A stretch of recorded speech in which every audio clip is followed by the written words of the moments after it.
And we'll start the day with the PCB usual of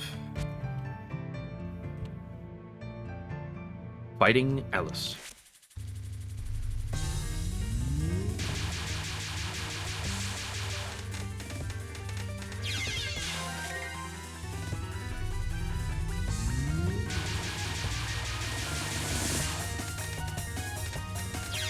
Dude.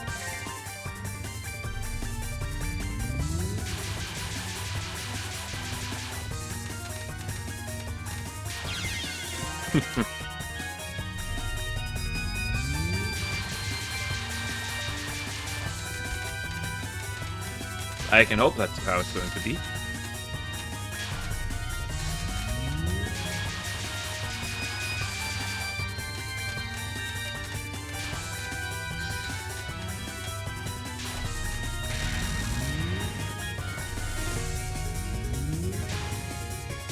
Practice, practice, practice. Yeah, Disco Rewards, I also did the exact same thing. I saw that and I was like, wow, dismissed.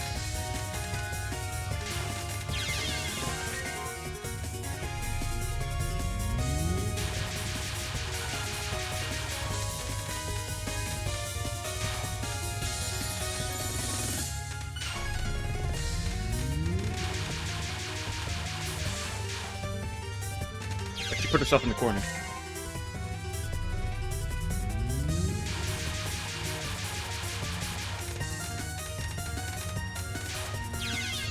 Bro.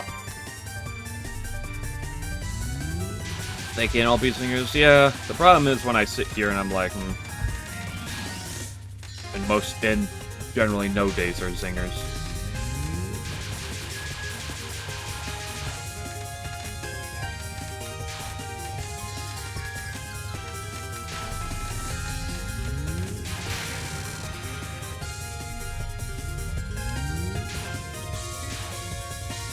But I'll see what I can do.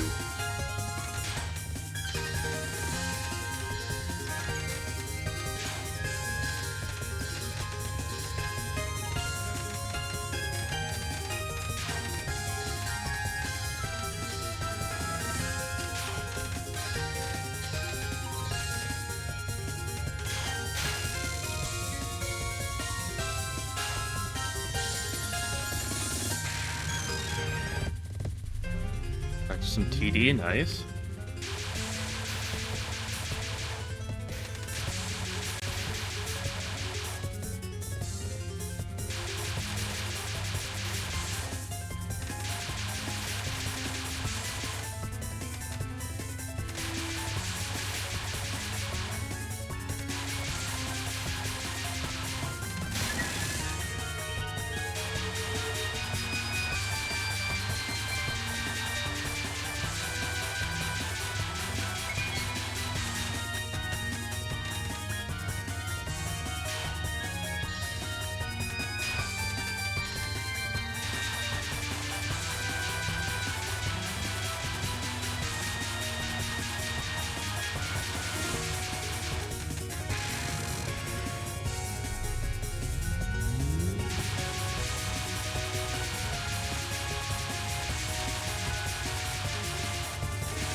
Nice.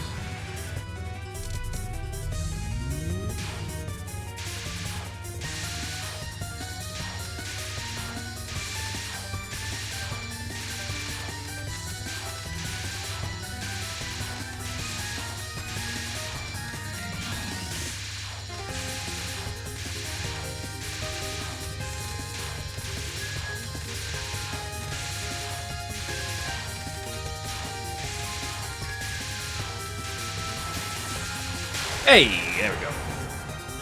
What PCB day is it today? Of the LNB grind, 17? I want to say.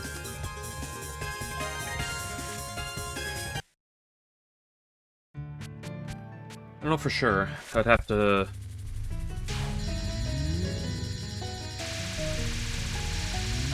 go see what my most recently rendered video is.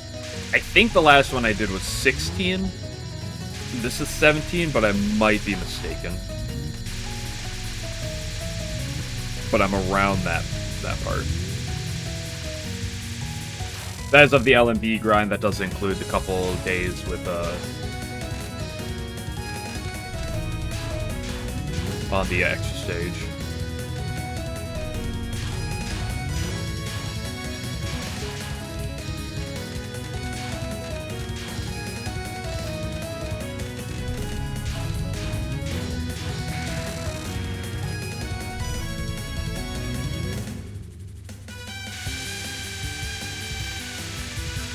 Was that a first try Lunasa non-1 and 2?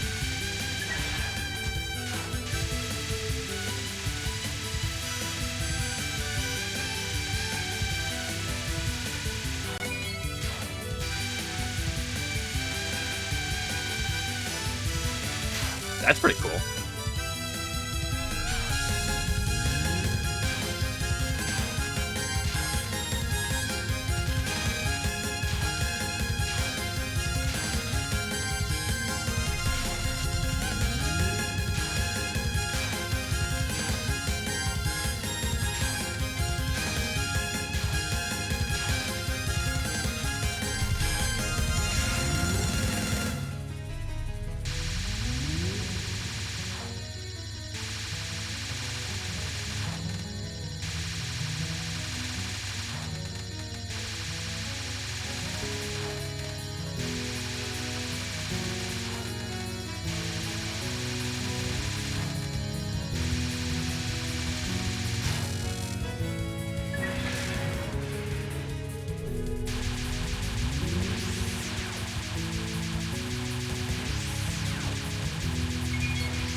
Pressure.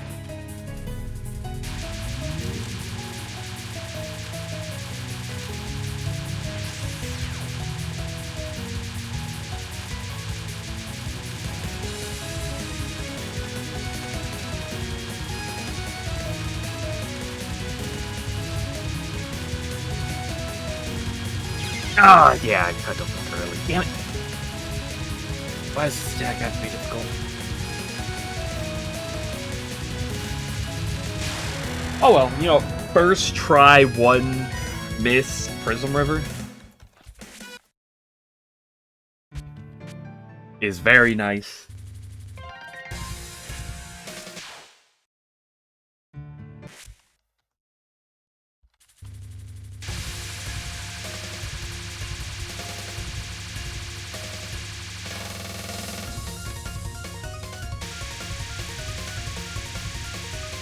What type of Twitch drops would you get?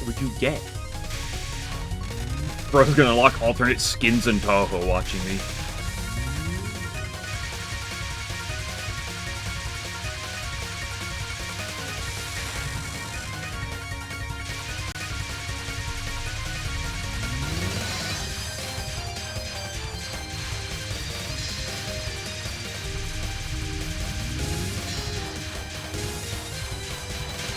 Yeah. Put myself in an awkward spot there.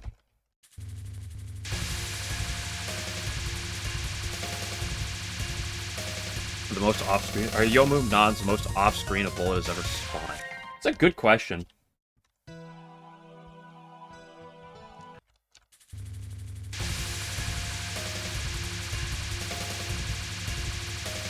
Here's the problem with Discord Nitro, is that Discord Nitro...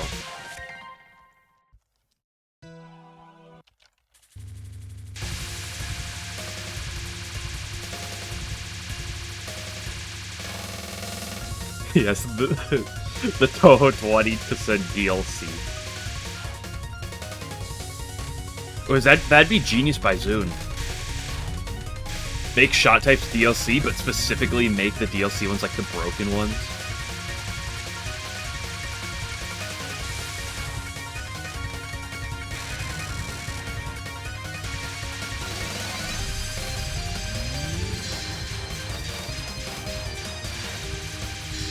Yeah, the problem with Nitro is that I have, like...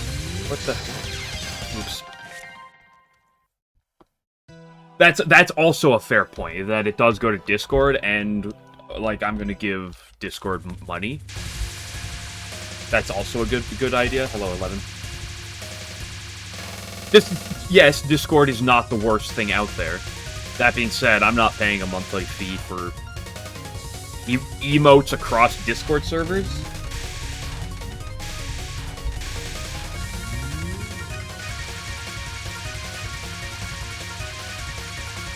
Come on, people know me. I'm not much of an emote user.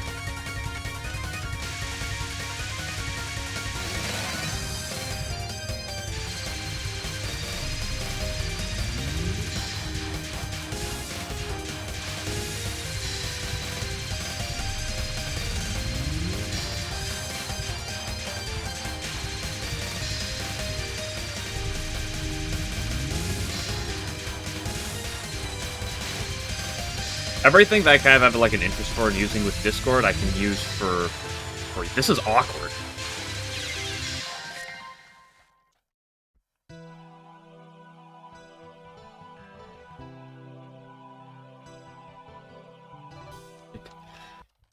Yeah, I message you card ideas. I'm not sending you emotes. You want me every time I send a card design to you, Game Glitcher? You want me to message you and type woo at the end and add like 3 different emotes?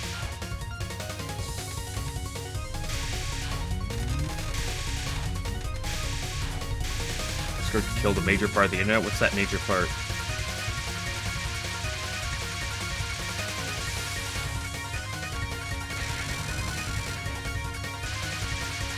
Online forums because people just moved it to Discord. Oops. I forgot about that.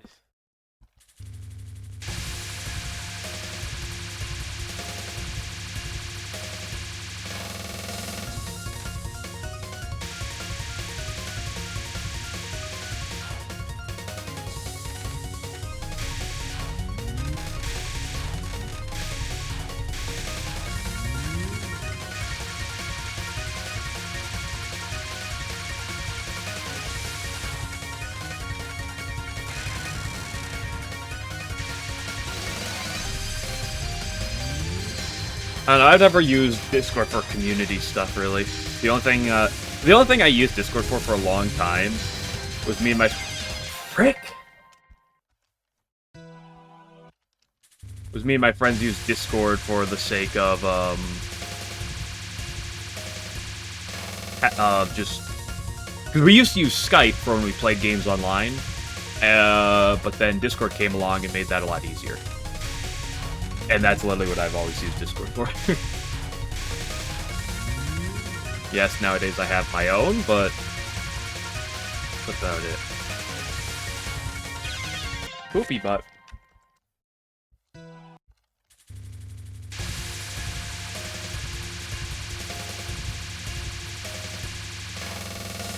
TeamSpeak? You know, I've heard the word TeamSpeak before. I couldn't tell you what it is, so...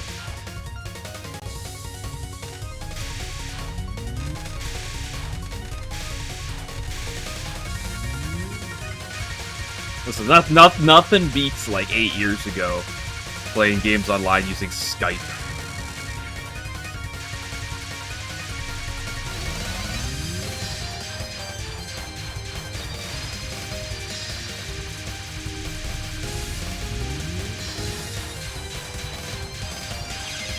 Bruh.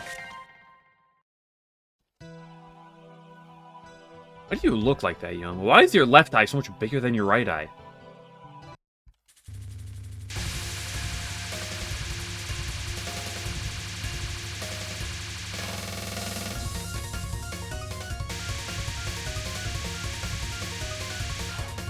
Okay, you gotta stop using your terms. What's IRC?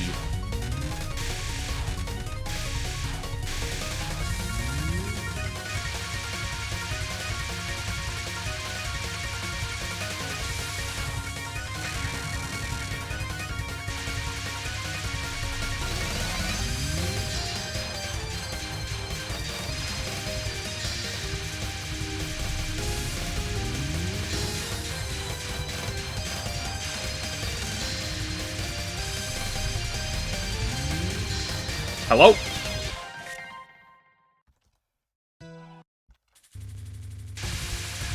These HGSs of the past couple days have not been nice. Have not been good. You know what? For a first try, one miss Prismriver, I'll take it.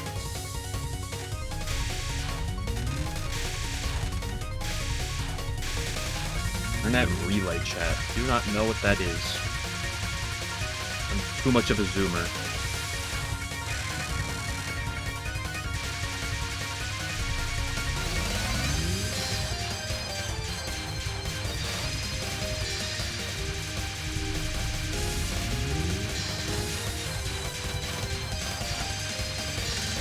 Nice wiggle there. Uh-oh, goodbye. Oh my goodness!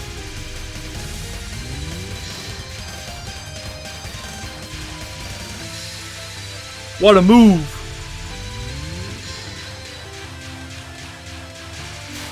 What an HGS!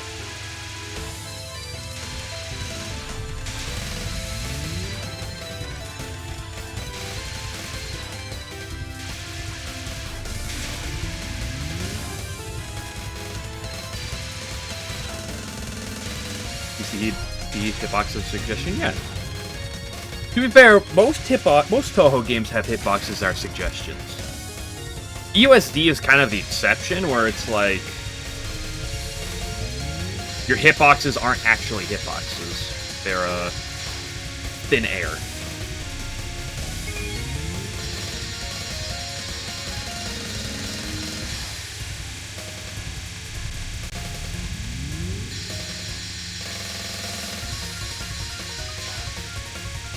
Uh oh. Ooh. Just able to get through that red one.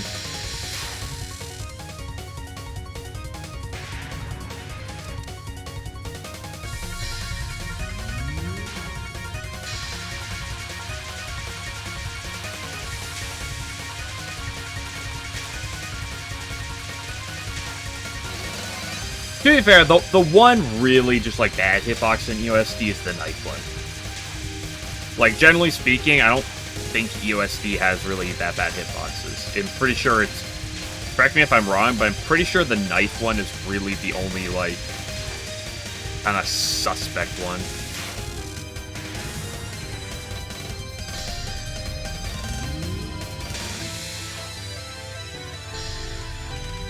Like, some of the others may not be favorable hitboxes, but it...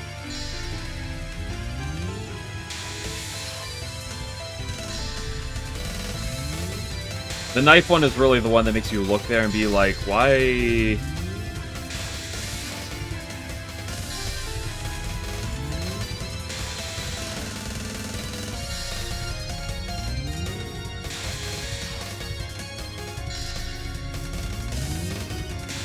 Oh, poop butt.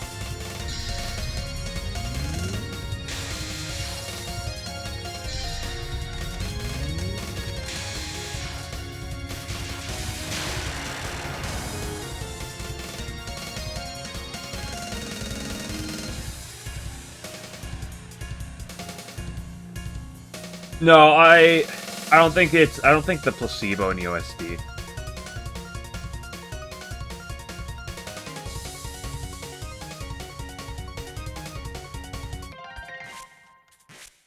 Well, one thing I've learned from playing because when I started USD, I actually used the hitbox patch. I know, sue me.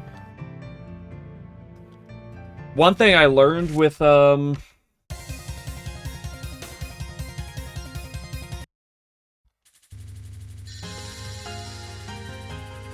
the fuck? That hurts. Oh, it's because I hit the dialogue on. Forgot to turn the dialogue off after you moved. It's like, why is the background not what it should be?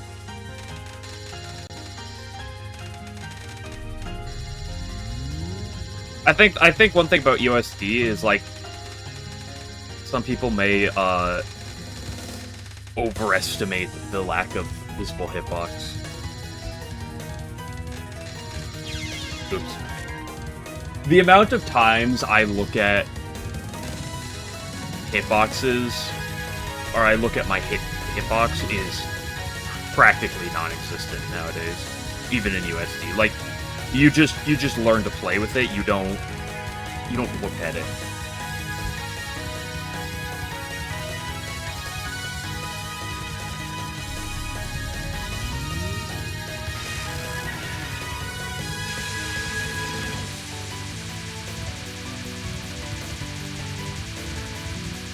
Yeah, we're talking about Gen 3, like Pokemon, like Ruby, Sapphire, Emerald.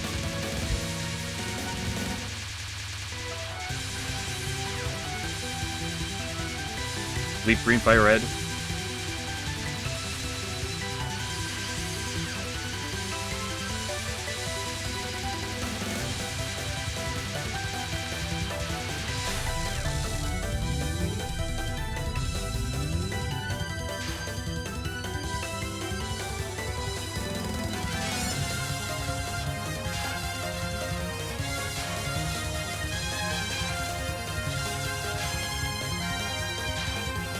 Yeah, the size of the box it does there.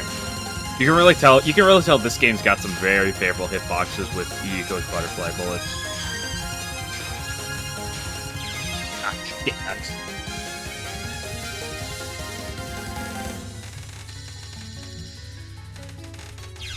What am I doing? No, the game with the best hitboxes is Touhou 2.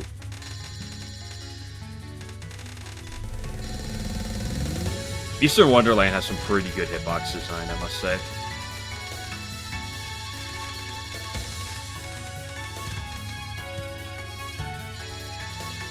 Who's been scamming us with hitboxes since 02?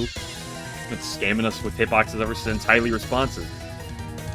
Have you seen my invincibility I had?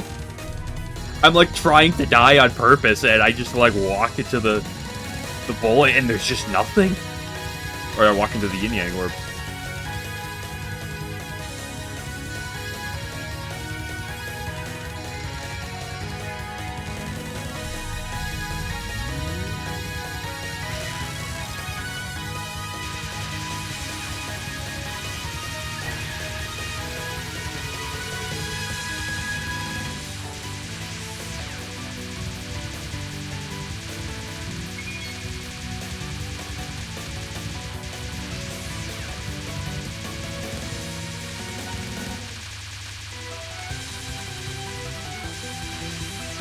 Like, these bullets right here have some pretty favorable hitboxes.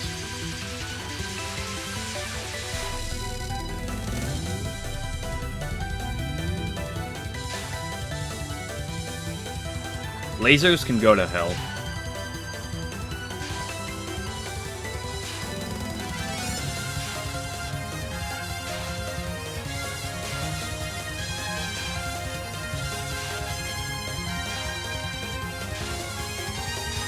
Specifically the one with Clown Piece, not the former one.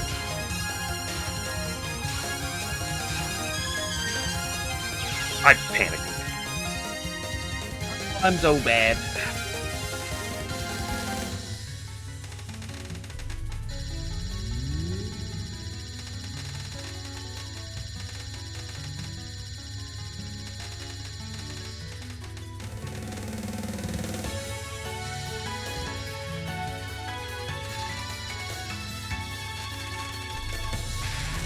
Oh no, I just lost 100 frames.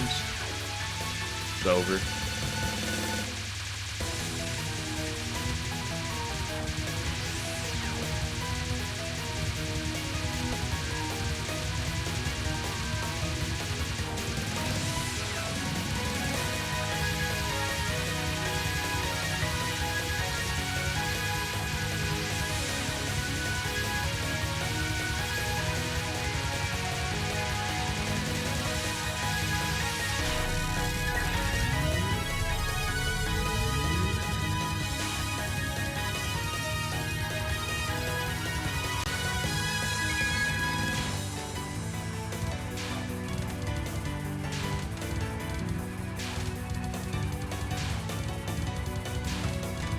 Are you calling Reimu fat?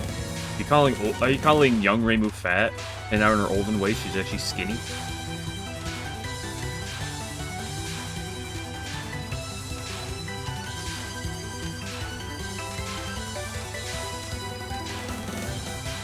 Wow, that's what you're supposed to do. Crazy.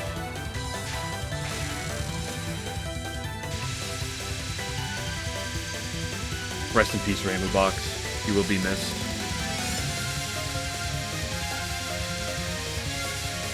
Why did I wait?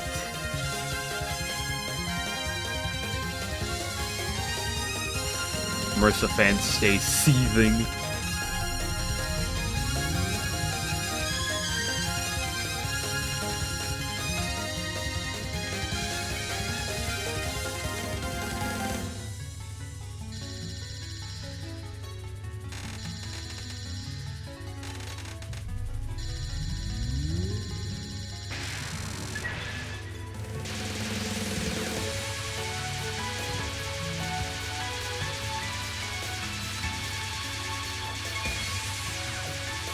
It's fine. Getting a bunch of practice in the first half of Yuko is still something that is going to be necessary at some point. I'm not just going to sit down and perfect it from the gate, you know? Ba-ba-ba-ba-ba.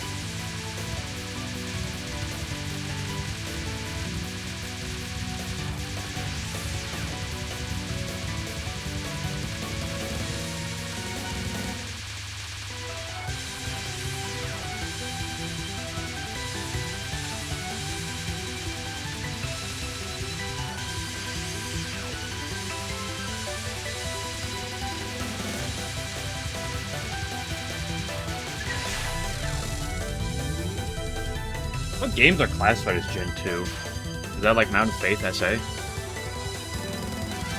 Oh, piss.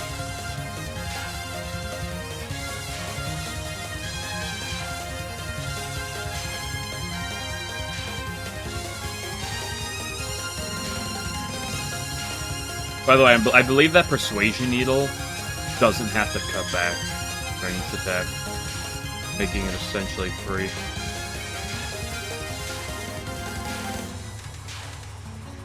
Although even if the cutback, it should still generally be consistent. Moth, SA, and UFO are Gen 2.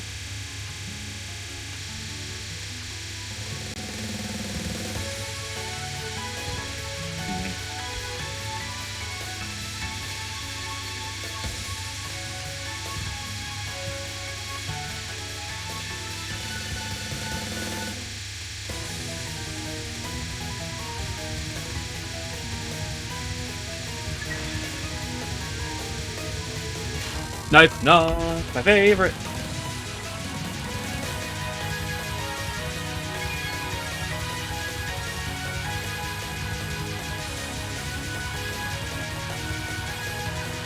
Soon should really bring back this nun.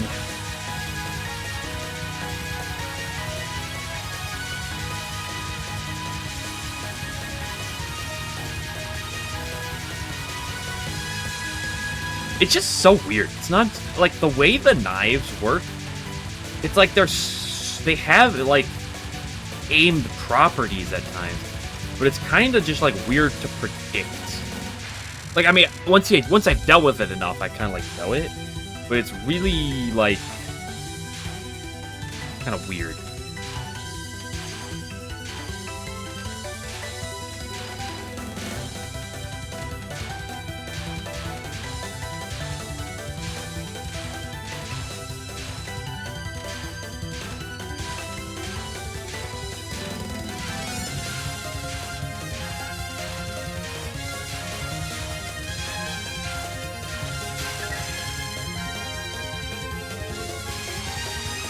I stopped throwing to this non. That'd be cool. Not that I died to it last time, but like a really awkward dodge.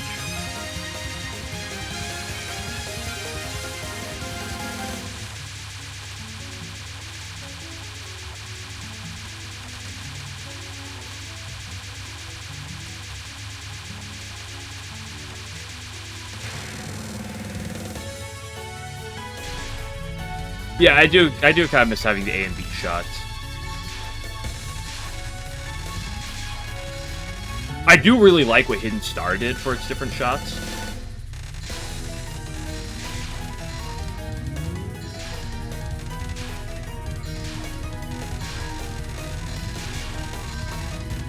But part of the reason I miss the A and B shots is because I want my dedicated Rainbow homing. I don't want this garbage where you have Rainbow homing on non-focus and then Persuasion Needle will focus. That's garbage. No. That's the worst shot. That's some of the worst shot types design ever made.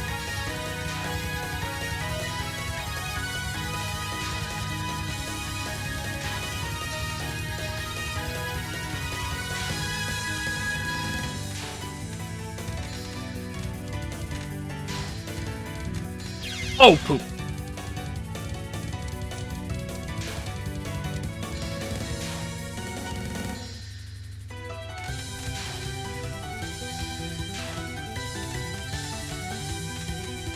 Like, oh, I get the best of both worlds. No.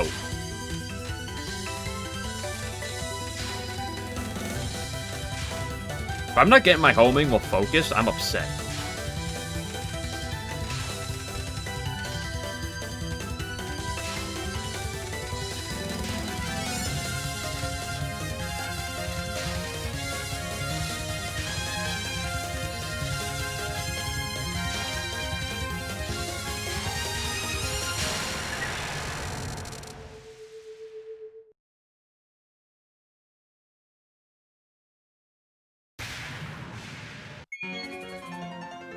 I know, it's the best of both worlds, and I just want my homing.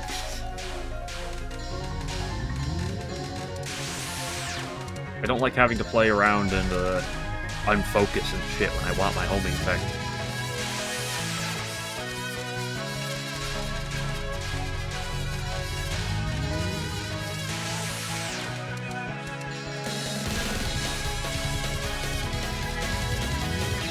Yeah. Oh, that's it.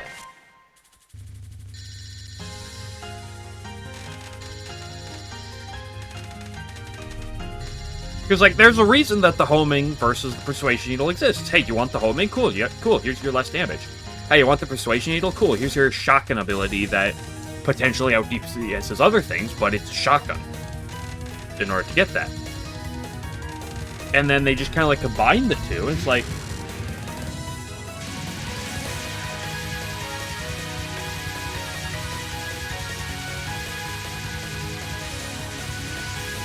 Like, not only design-wise does it lead us to be a little skeptical, as a Reimu homing bro, like, it's sacrilegious.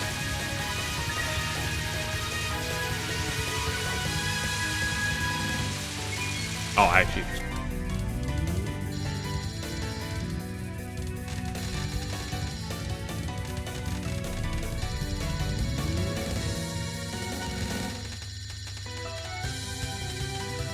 Because Persuasion Needle is, generally speaking, going to be the more optimal thing more times than not. But then, like you said, in Low K, you get those instances where... what am I doing? You get those instances where the homing is really nice, and then she just kind of like, hey, I can pull out my bag of tricks for this. That some other characters can't.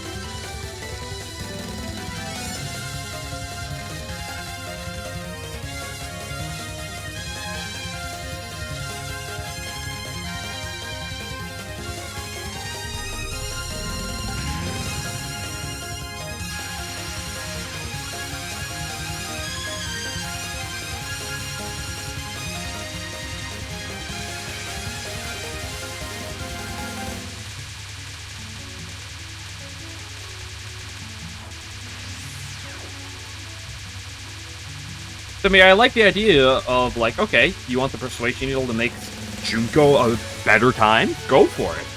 Oh, you want the homing to make Stage 5 not hell? Oh, go for it. Pick, take the thing that you want.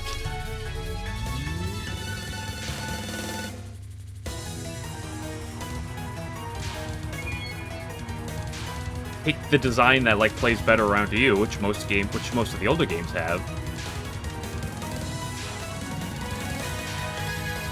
Like, what is it? 10 Desires? Is it that finally got rid of that? DDC sort of has alternate shot types, but I don't know, the way that game's alternate shot types works, it's kind of like, would you like piss, or would you like absurd DPS? Or would you like the power of a wet noodle?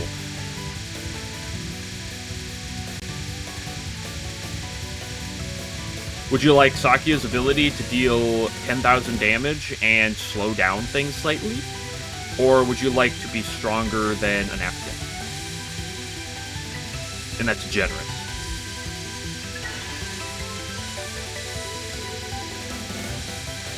I hate that.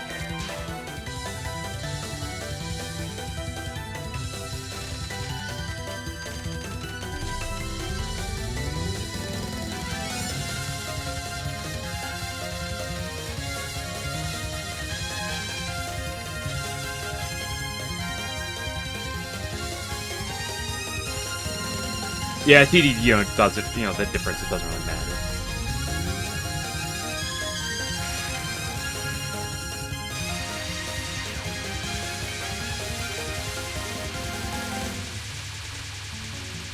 Like, when the differences between shot types and stuff is supposed to actually be relevant, and then you just kind of take most characters that and, like, sort of combine their shot types, it really, especially with Reimu, because okay, I'm not a Marissa player, I'm not a Sakuya player, I'm not a Yomu player in some of these games. But, like, the differences between Reimu shot type is, like, notably, like, probably some of the most, like, distinct.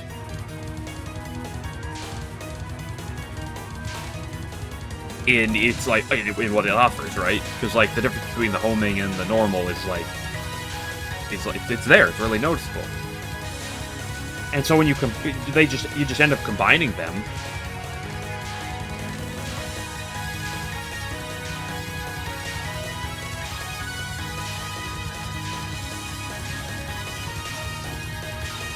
Like, so unless you're, like, bombing and you really care about the distinctions with bombs, it's like, it just kind of is being...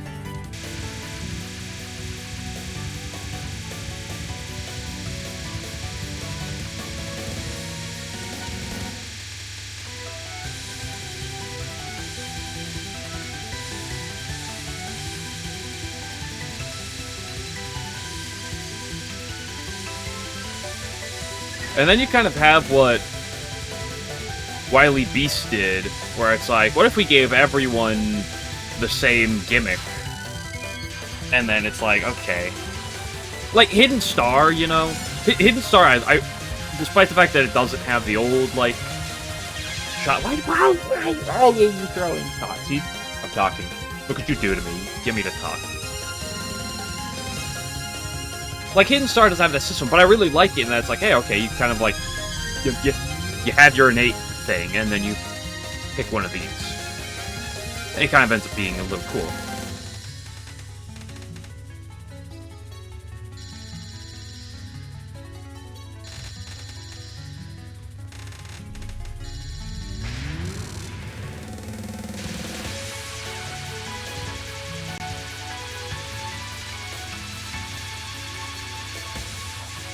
No, I mean, it's not demeriting TD to say it's one of the easier games. It's still a lunatic game, but it's like... Miko houses most of the difficulty, which isn't the most difficulty.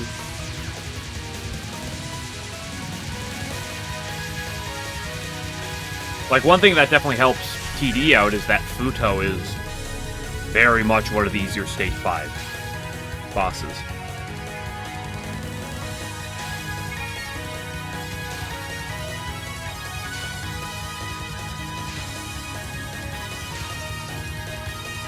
And could she make Yomu attack herself? That's a good question. Probably.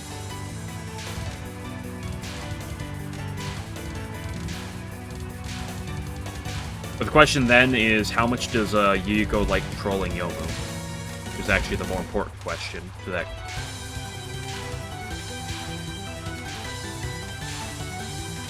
Because according to some fandom, the answer would be a lot. In comparison to other, it would be. No, the Yoshiko final thing's a little cringe, but it's by no means, like... It's by no means the worst thing on the market.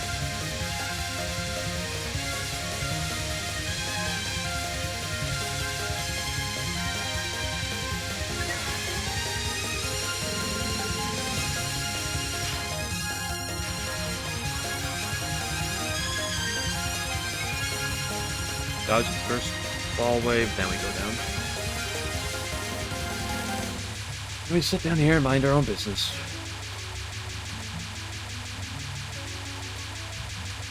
And mess up because I forgot where to go.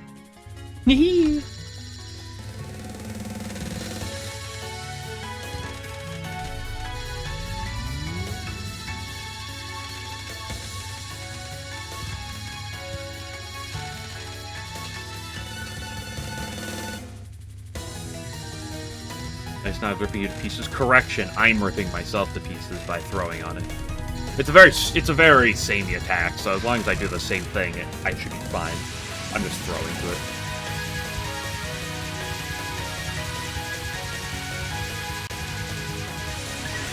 I was like, this attack is one of her more varied attacks. And that's also saying a lot about how paid Yuiko is. Besides her, like... Besides Butterfly Delusion. Well, Butterfly Delusion is pretty samey. Besides her Sumizome. It's one of the most varied attacks you get. Pretty sure Law of Mortality, the small balls are actually kind of, like, different. I think, but I can't promise that. But even then, it's not that big a deal.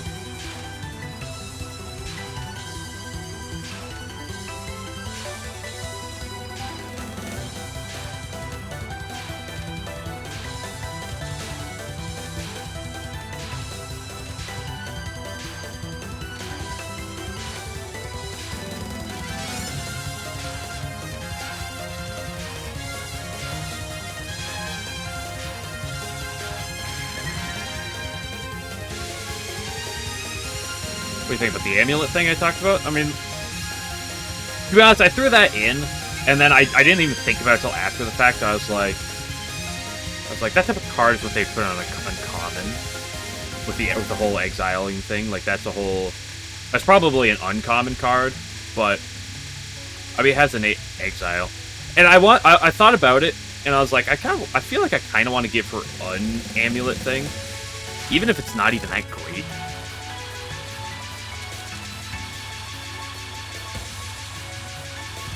To offer a little bit out there. Not that it'll likely be that relevant, but...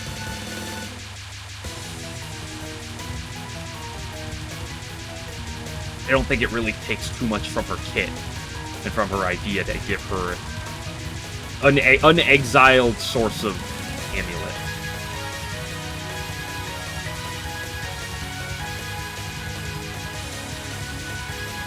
But more importantly is I wanted to, like, add a couple cards that have exiling properties to it. Because that's an important thing for characters, especially when you're playing on, like, 7. You know, when you have the long night. But even just generally speaking, having the ability to exile some things. Because I've had some discard effects. But I wanted to add a couple exiles. And so I was just like, a lot of characters have that, like, 1 mana, you know... potentially exile a few cards, gain a small effect for cheap. So then I went to do that, and I didn't think about it till after. I was like, that's usually on an uncommon.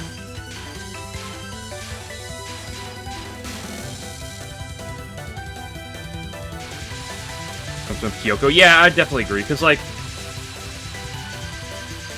Kyoko's a bit rough in that game. Oh, I did the thing where I went really outside.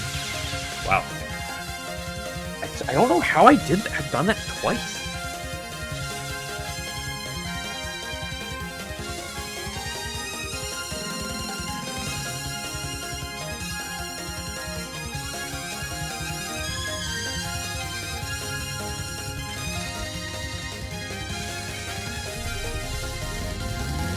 Oh yeah, because the thing about TD is that Stage 1 is perfectly fine. Yuiko, despite possessing a lot of attacks for a Stage 1 boss, none of them are particularly threatening. Kyoko's a pain. Kyoko's a real pain. Yoshika is... You called her awkward, which is pretty, You called her awkward, which is pretty, accurate depiction. But she's not bad. She's by no means bad to, like, she's not like, oh, this is Yoshika, this is the terrifying attack. Sega, honestly... Oh, I talked that a bit loud, sorry. Sega's a bit out there, I will say. But she is definitely one of the harder parts of the game. But also describing her as awkward's fine. Fudo is... I mean, Fudo can kill you, but... Like I said, she might be one of the easiest stage 5 bosses out there. And then Miko...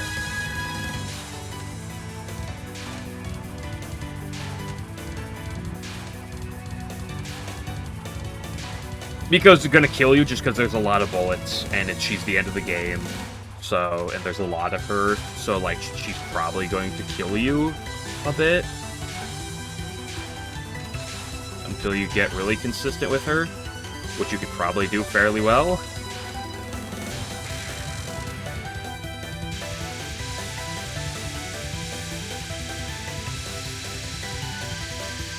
I'll read that in a second. Game glitcher.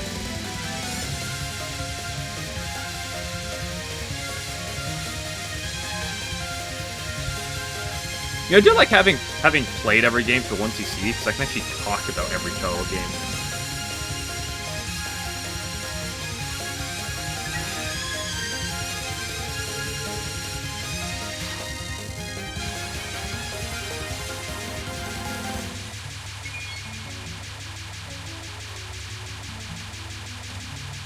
Yeah, they really should have given Miko spam, you know? That's really what the game's missing.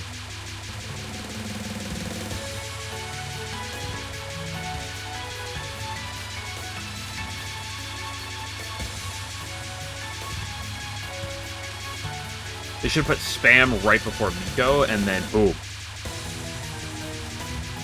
That game's LNN goes to being ever so slightly harder and infinitely more frustrating.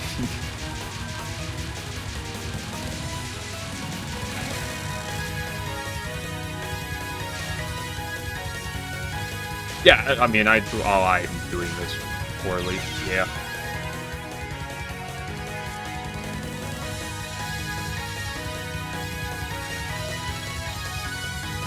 No, I mean, I think Yuyuko is probably very, very consistently the easiest Stage 6 boss on the market.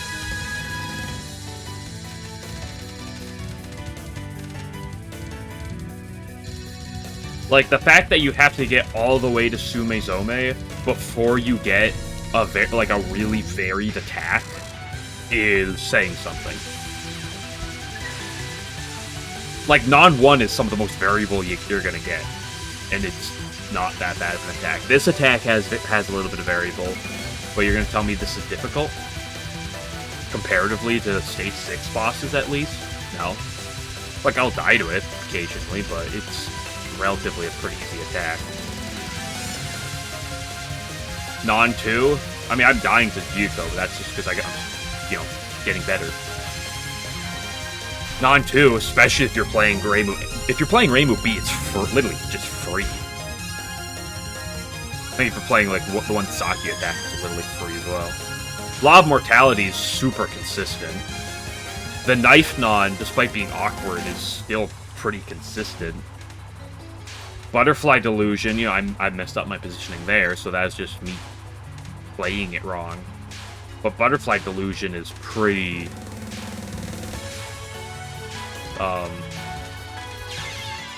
See, this is just, that's just entirely me messing up a otherwise free attack.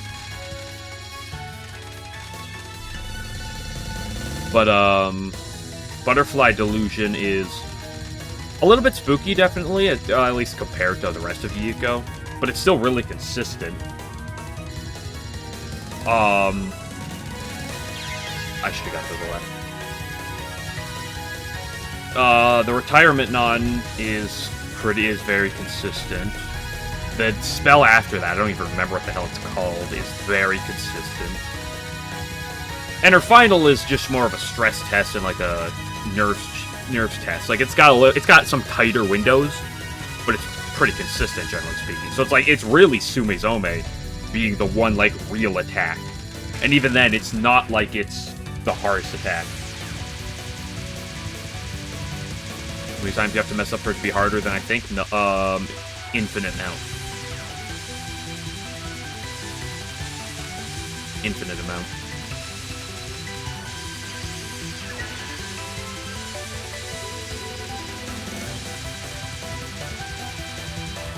If I die to HGS, I'm like, okay, I died to Hellgod Sword. Sometimes Hellgod Sword. Sometimes I just play poorly on Hellgod Sword, but sometimes it just does that, you know? Like, really no shame in that.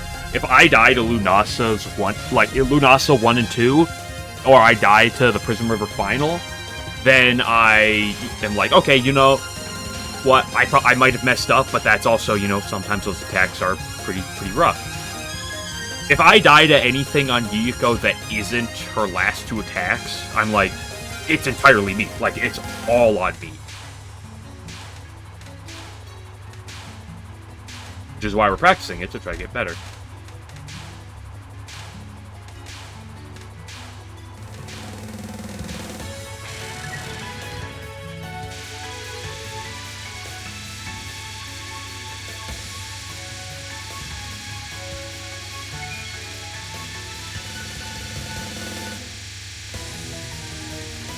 Well, one thing that can also affect things like misdirection and doing them is, like, oftentimes you can get a little lazy. And I know that's not always going to be the case, but, like... why do I keep dying to that same type of thing? But attacks like that are just, like, you know, they have a pretty consistent thing for what you want to do. But, like, especially because, like, Meister, when you're in a run, you're thinking about Meister. So like you're ready for it, but like sometimes with misdirection, you're gonna slip up.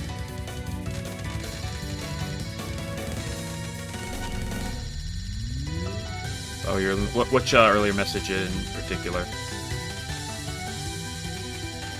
I commented about the whole amulet thing.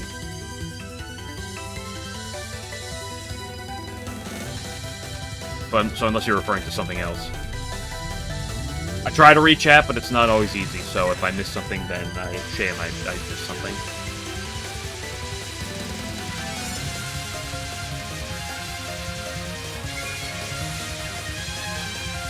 Oh, yeah, I forgot to look back and, look at that. I'm kind of bouncing around in this game, so... And then if someone starts sighing about something, then...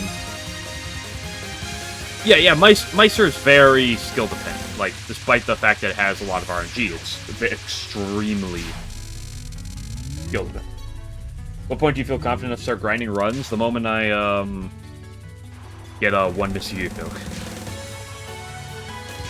Or I maybe get a 2 miss and I feel content with it, but I kinda want to keep playing Yuko. Like, I start up every day, run through practicing Alice, Prismriver, Yomu, Yuko. I want to get like a 1 miss or better of every single fight, ideally. And then like that is not how you do this part. And that's the problem.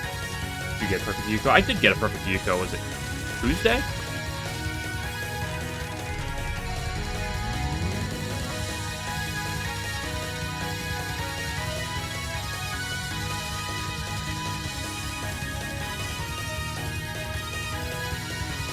Oh, I'm really trying to read. Purple Black Rare ability. Permanently gives you Purify X.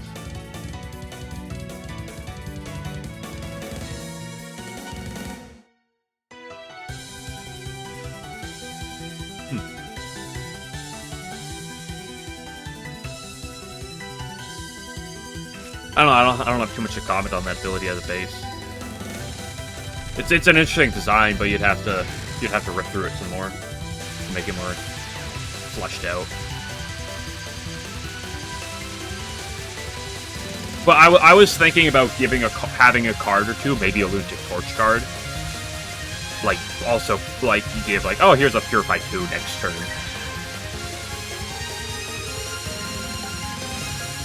But I'm mostly doing commons and stuff, and I didn't really want to put that on a common. I'm just trying to create, like, a general baseline for commons. I'll be like, okay, here's a few blocks, here's a few kind of, like, standard attacks.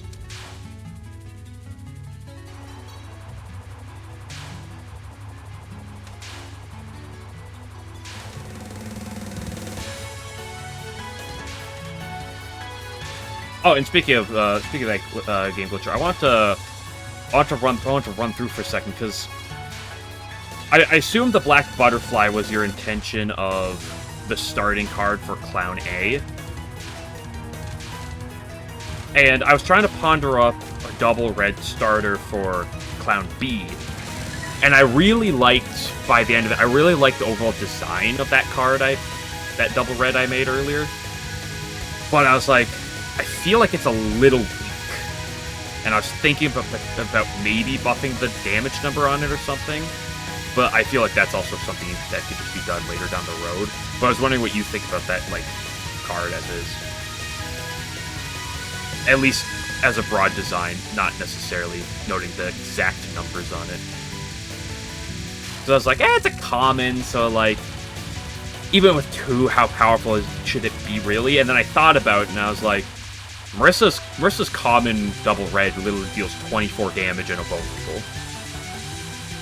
I was like, okay, I should and Reimu's common white literally does 24 damage for 1 mana. I was like, okay, that can go a little bit.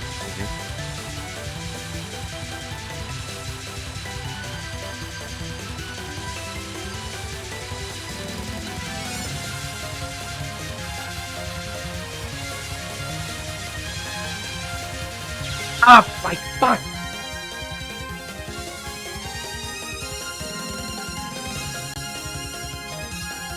It's actually the most correct. And yeah, it is really... Like, if you upgrade that and you just get the consistent 24 plus 1 vulnerable, it's kind of absurd. Although most of those... Honestly, Marissa A's is one of, like, the least flashy. I had to think about mana number per, like, damage. Or mana per damage value the number is.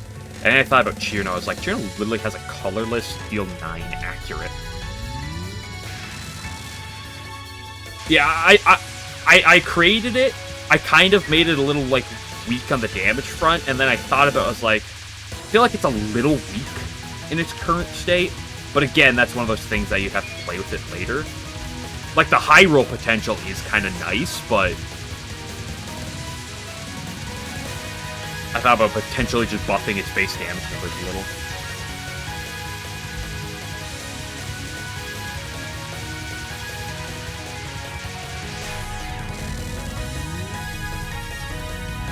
I mean, that was kind of the idea, though, is that it can hit that, but...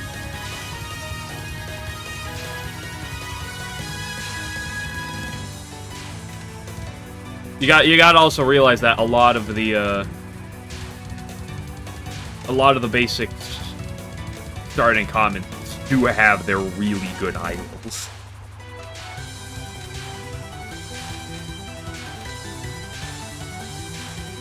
So I was thinking about, like, the number-wise compared to, like, the star days. I'm also kind of using, like, some Yomu cards as a bit of number basing, because that one's pretty well done.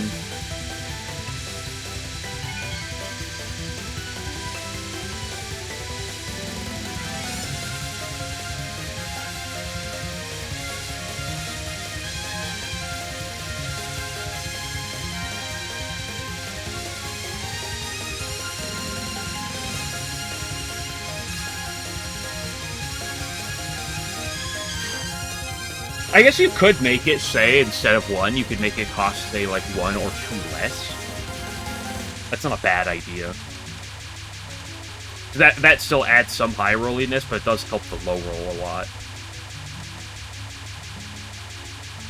That might not be a bad idea.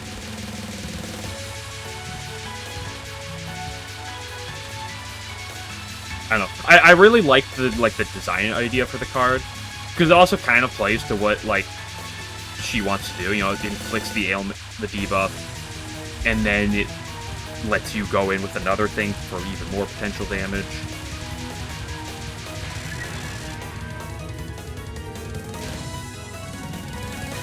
For a completely new debuff. I was thinking that'd be funny, but I don't want to. As someone who's not doing any coding, I did not want to mess with that.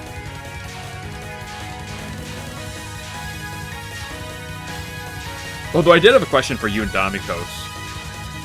If this is something that can happen, is it possible? Not specifically what the debuffs are. Is it possible to read the amount of debuffs on Clown Piece and or an enemy? Like, is it possible to have an effect that scales not like with what the debuff is, because I know that's possible, but like with how many debuffs are on something? Like, is it possible for the game to read that number?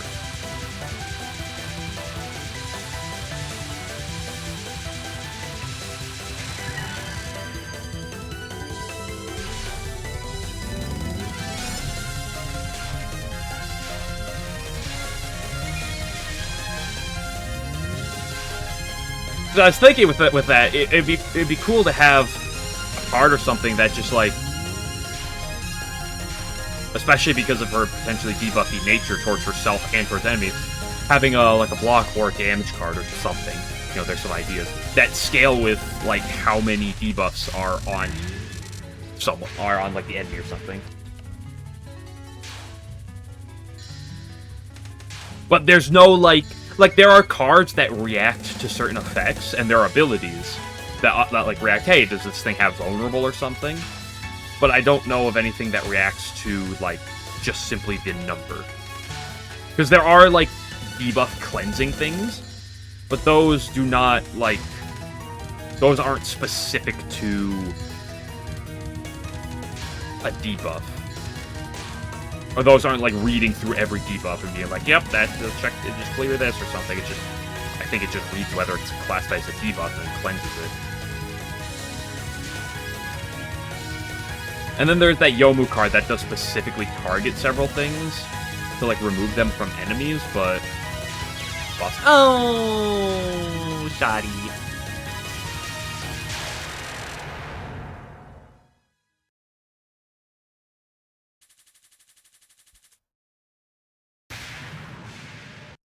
Dual unit character? Oh, gosh.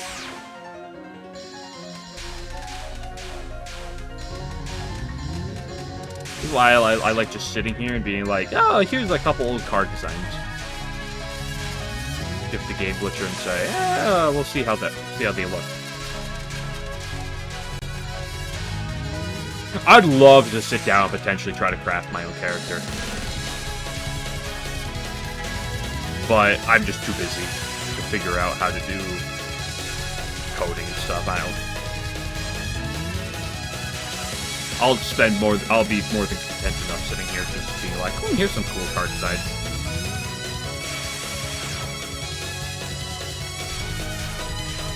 Give me the...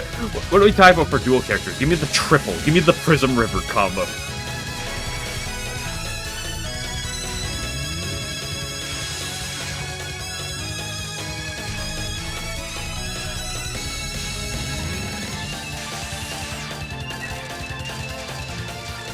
I'll take a weapon. Put in 3 bots. Oh yeah, I feel like you mentioned that before.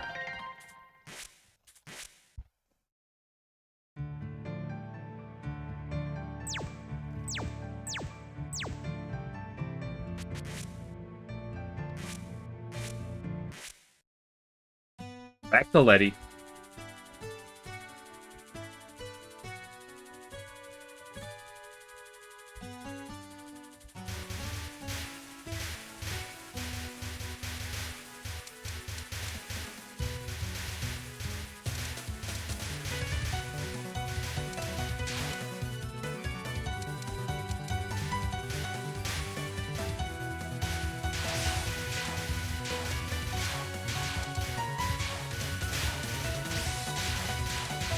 So that's why I'm grateful. You doing coding and stuff, and also being willing to listen out to my card, to some random card designs.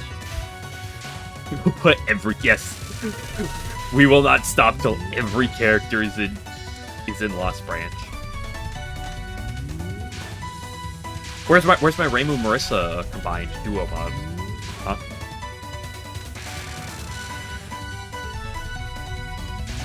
Where's my Yukari mod? Where's my Ron mod? Where's my Chen mod? Where's my Yukari and Ron mod? Where's my Chen and Ron mod? And then where's my all three of them together mod? Okay? Unbelievable. You modders gotta get on this more. SMH my head. And then Koishi gets dropped and everything changes and everything has to be re-updated.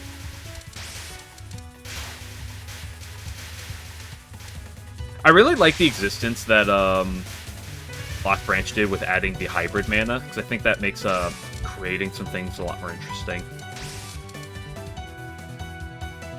Gives you another balanced design idea.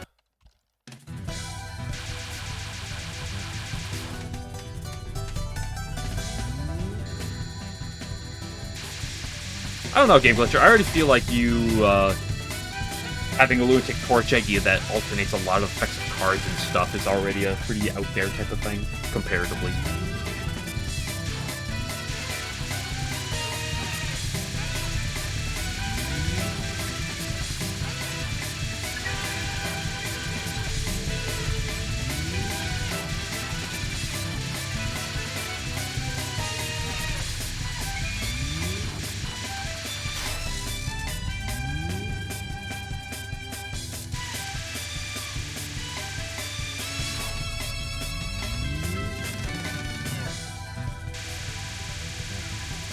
Okay, just because the concept for a transformation already exists with one thing doesn't make it...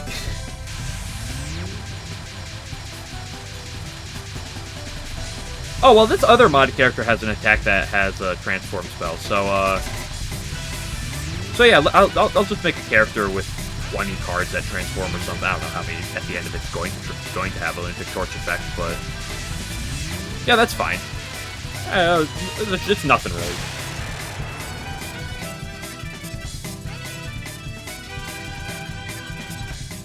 It's just the convenience of it is that once you do the coding for one, it's essentially it's the coding for all of them is essentially done, right?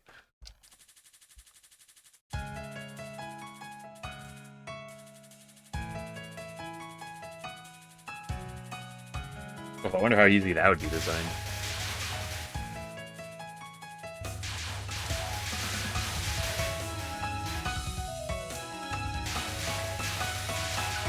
I'm just gonna sit here with my humble card designs. Oh, here's some block and another effect with the card. Oh, here's some basic card draw.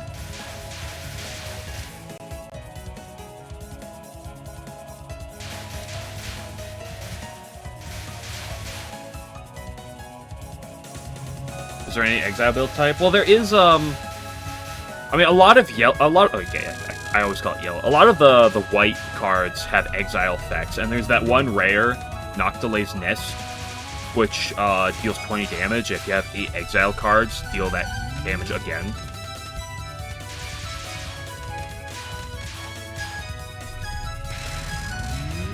Yeah, and Reimu also. Yeah, Reimu has the ability that makes it so that, like, whenever something's exiled, get your block and some shit, right?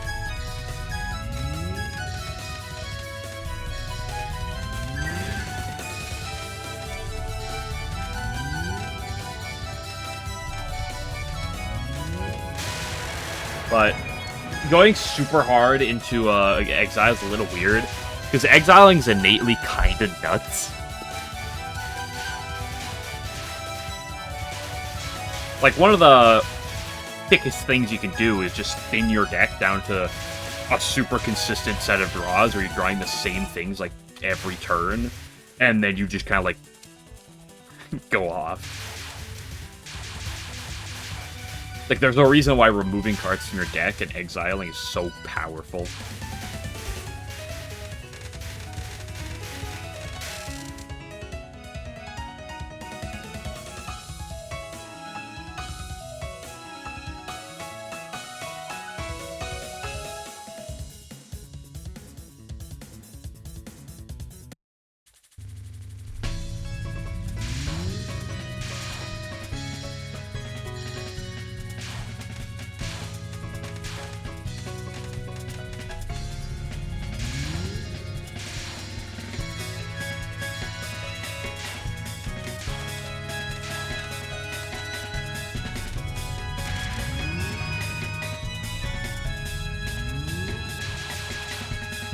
Die?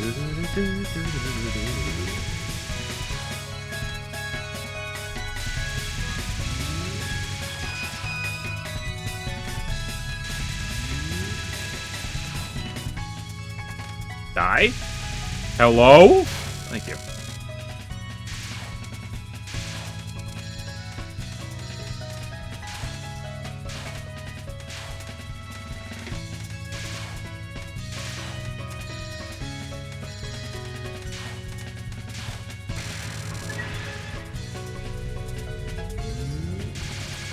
Oh, yeah, it's also very important for every card you make to add flavor text. I'm making sure every card I'm adding has flavor text. It's very important. Because there's about like 5 people that will look at that and be like, oh, that's fun.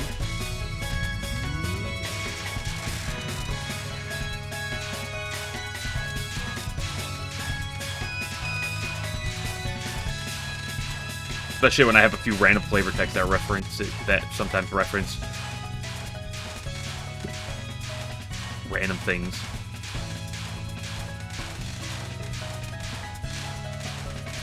I have a Hearthstone reference on one of them. I have an Iron Maiden reference on one of them.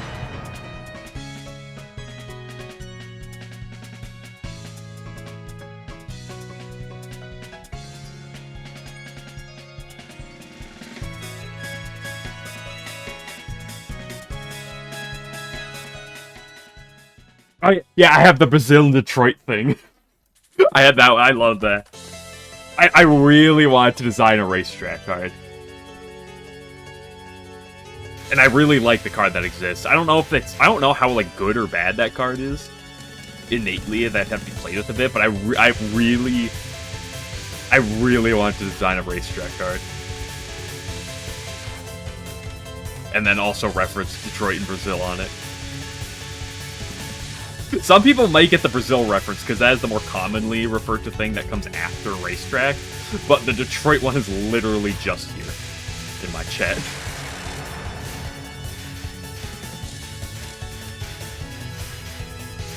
Their Blues Clues card. I really am thinking about... I was thinking about making a card like that. I haven't gotten about to doing it yet. But something that either is like Blues Clues or at least references it. I was thinking about... I was at first thinking about calling it Quick Prick and then just putting Blues Clues in the flavor text. But I don't have a exact design for that card yet. I get distracted by a couple other card types. Oh gosh, what are those lasers in the middle there, Shoddy? Good grief. Alice, you're so fucking ugly. That was my bad. I didn't even see what killed me.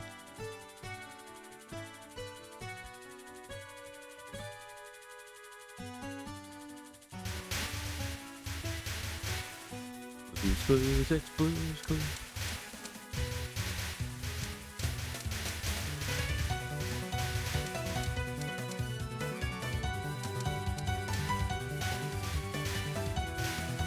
Take him to Detroit.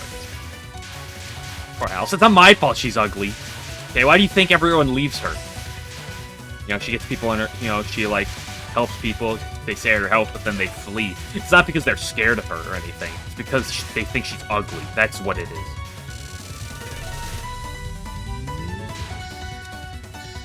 Why do you think she's not around in modern Touhou anymore? Huh?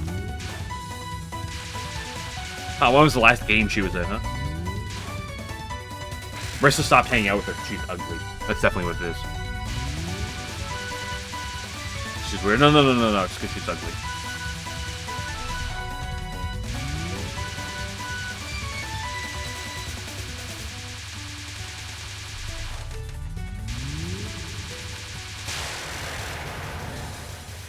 Soku. Yeah, I was gonna say, I think Soku was the last game, but I didn't wanna... actually, Hopeless Masquerade, because she appeared in the background in that game. Yeah, Soku's the last game she was, like, played with.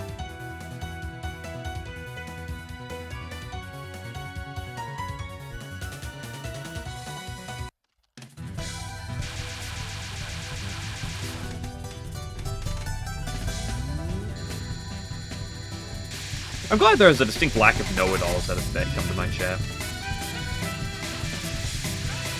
I did have the one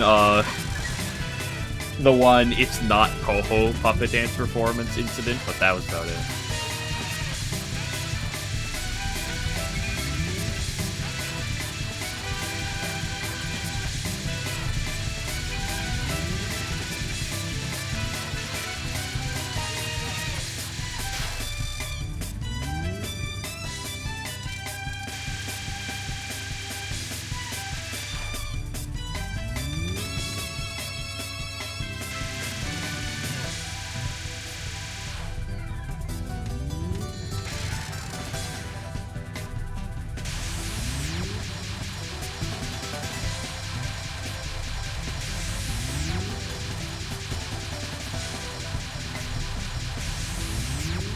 Ooh, nice laser. Try to give me the bad variant that you rarely ever see. Too bad it's still Letty. Sorry, girl. You're not ugly. Not like that Alice over there.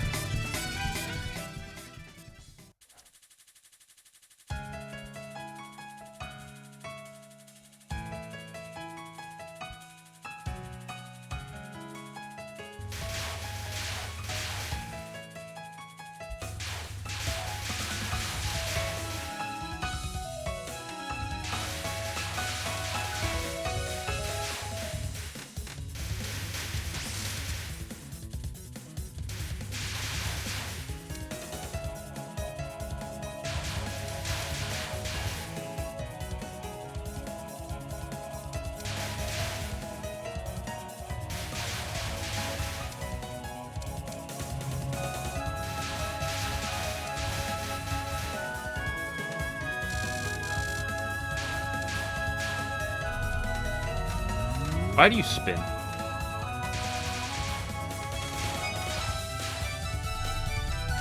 Why does Ron spin?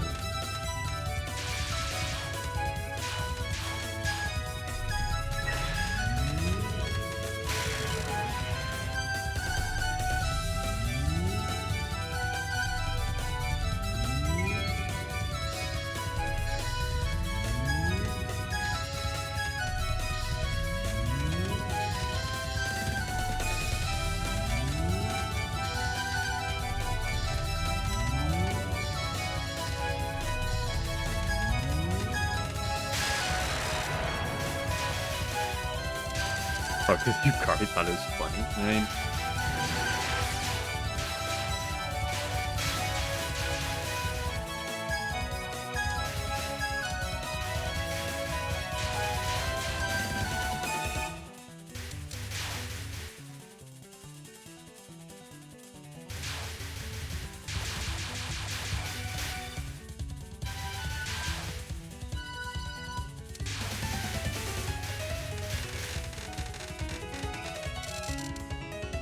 Whoa! You can't just shit-talk Yukari like this. I mean, you can, but...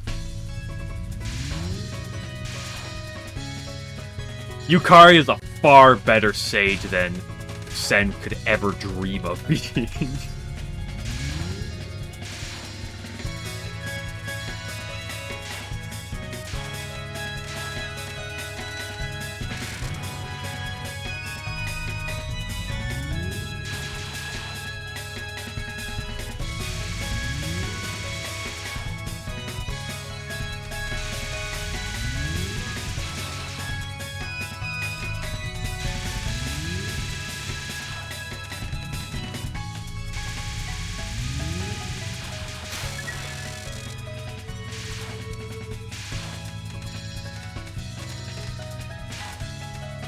You don't believe the words coming out of your mouth? I do!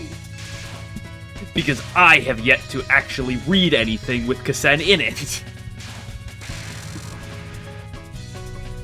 So I have a distinct lack of actual Kasen lore.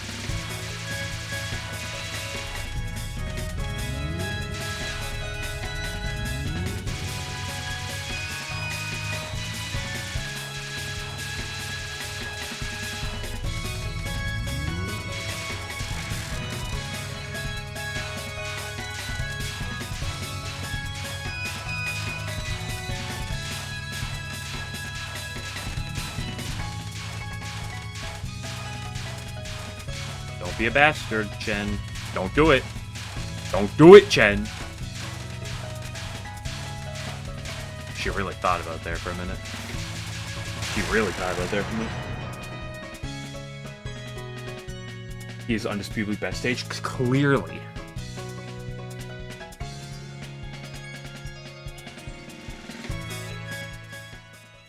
Okina #1 stage. Actually, Renosuke is #1 stage. Okay, give me a minute.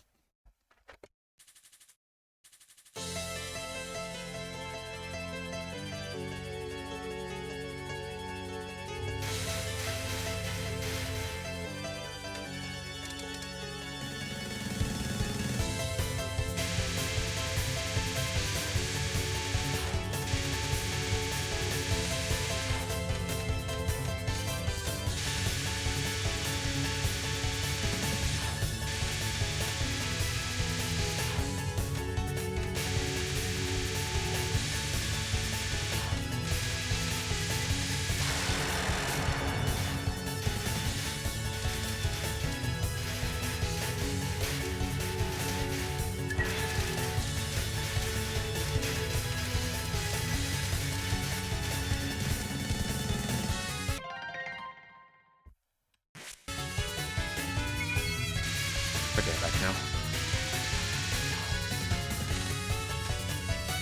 Kusen did decide to join Yukari and beating people up in the fighting games. Come on.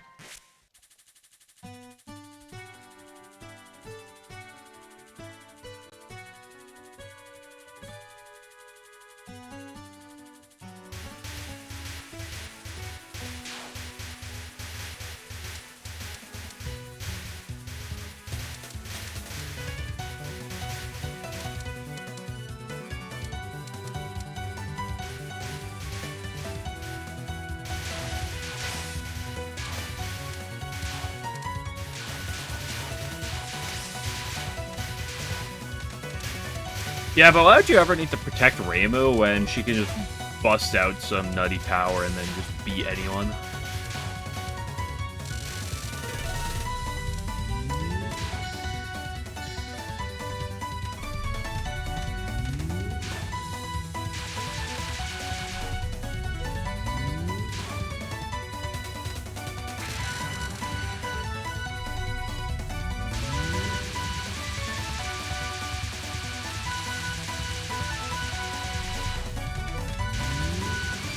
Also, I can make really funny jokes about how you said duty.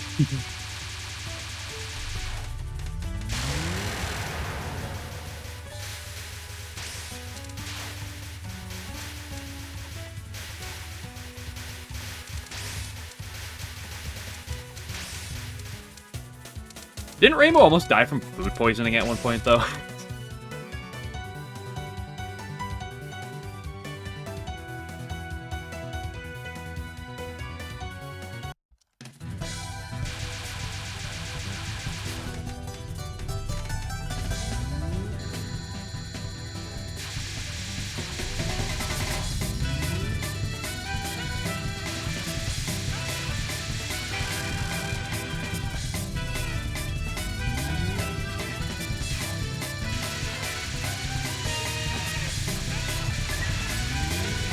Reimu, despite being the strongest Touhou character, still can't earn more than 5 cents. It's a rough life, you know? Imagine being so powerful, but so broke.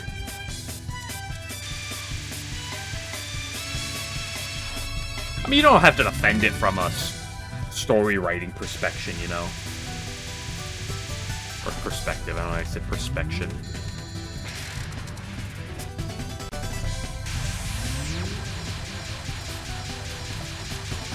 You can criticize things and still say, yeah, it was fun or something.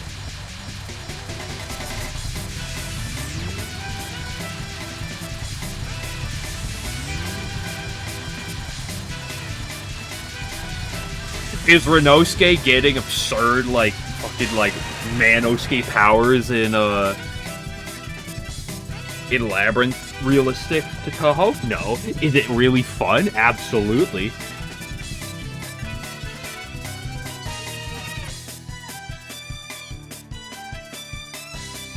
Like, he literally goes off in the first game with, like, the power of the Ame no Murakumo or whatever it was. Like, prior to that game, he had, like, some shit. And then frickin', like, 1v1s Yukari and Best Sir. Is that realistic? No. Is it really fun? Absolutely.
I don't know exactly the character archetype you are, but he does become a bit cocky, I will say. Like, he goes full man escape powers, and it is incredible.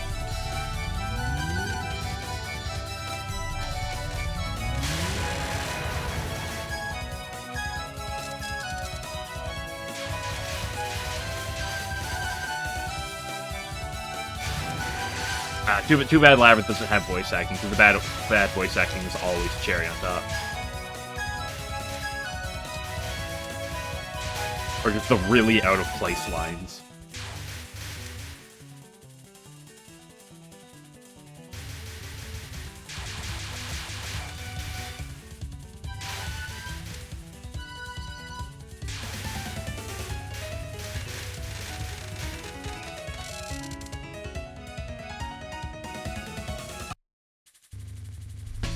And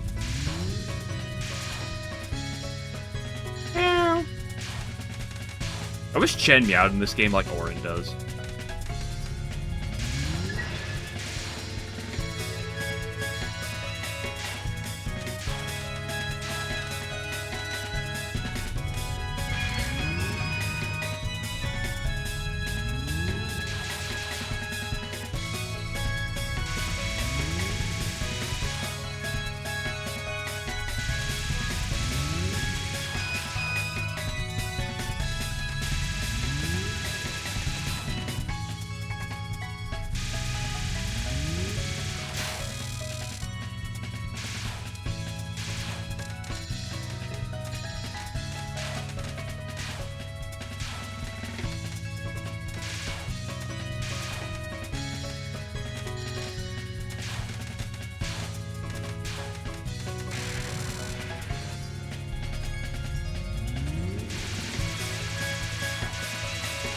Yeah, you're probably not wrong.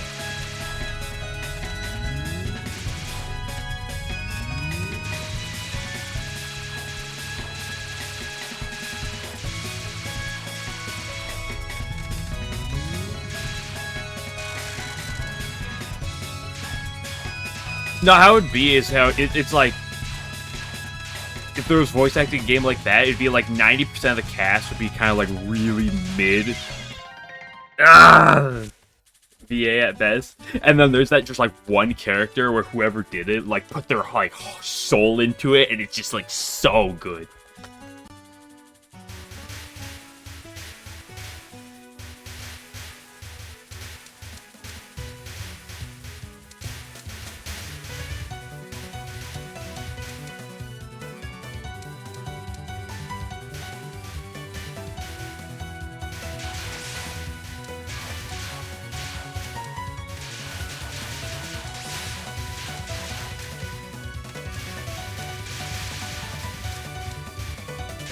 Just use AI for the voices. Here's the only problem with that.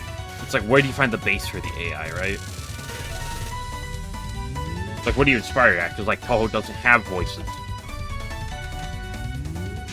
So you have to have a base somewhere. You gotta take it from somewhere.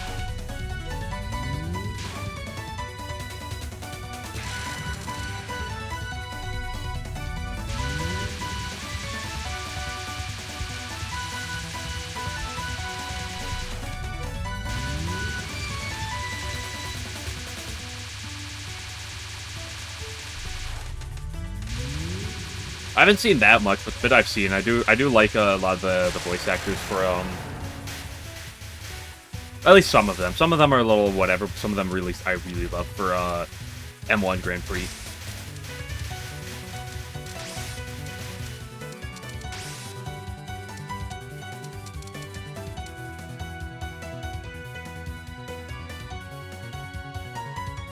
Double break.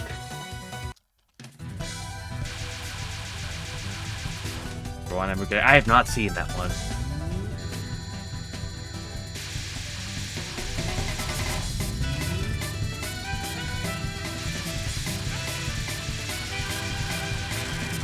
some point, I gotta get your totally legit access to the fulls of them. Because the little bit I've watched are really good.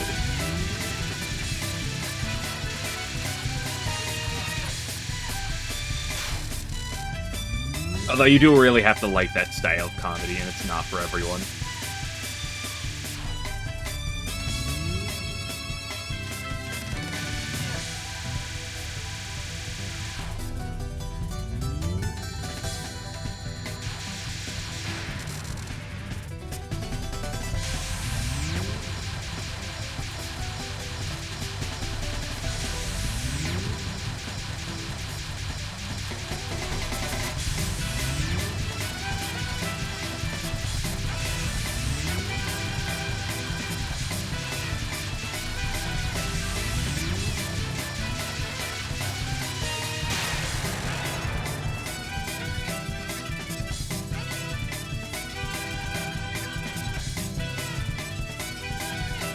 Now, the only Versa one I know is the one where she turned... Because I haven't seen much, is the one where she basically turns down Alice at every opportunity.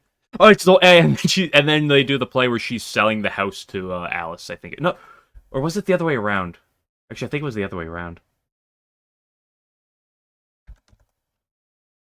I thought you need... I know the full of it's on... Or at least the bulk of it's on YouTube, but I'm pretty sure you need a membership for most of it. Like I'm pretty sure there's only like a very limited selection of the free content for the Grand Prix on YouTube.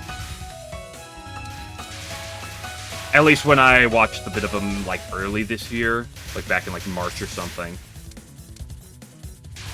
That was the case. It's only scheduled. Yeah, it is only. I know it was something. I couldn't remember it specific.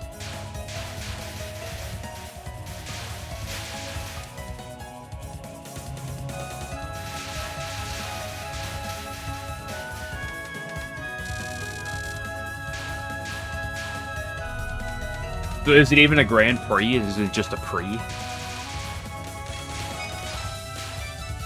So I do applaud them for like putting a lot of that stuff on YouTube, because that was stuff that was kind of like, besides some like very people who archived it and stuff, that's kind of like niche out there, and like it kind of starting to fade at times.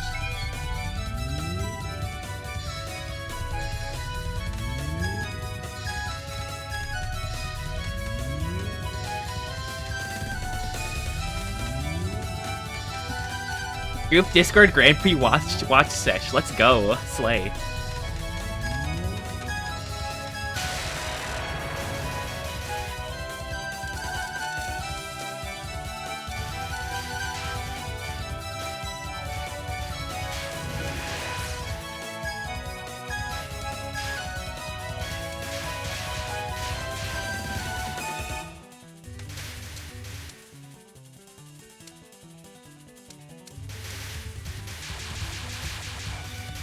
Wiggle, wiggle, wiggle, wiggle, wiggle, wiggle, wiggle. Okay, Jen. Be kind.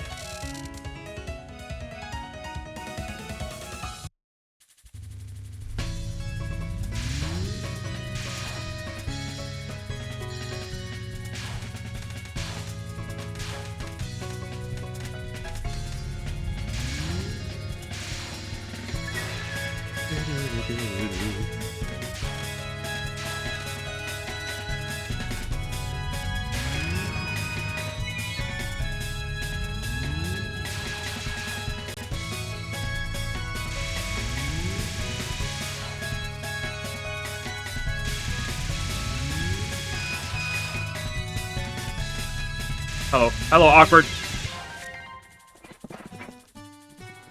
Don't worry, tomorrow's Friday, and then we get the weekend, and then it's all uphill from there until the week.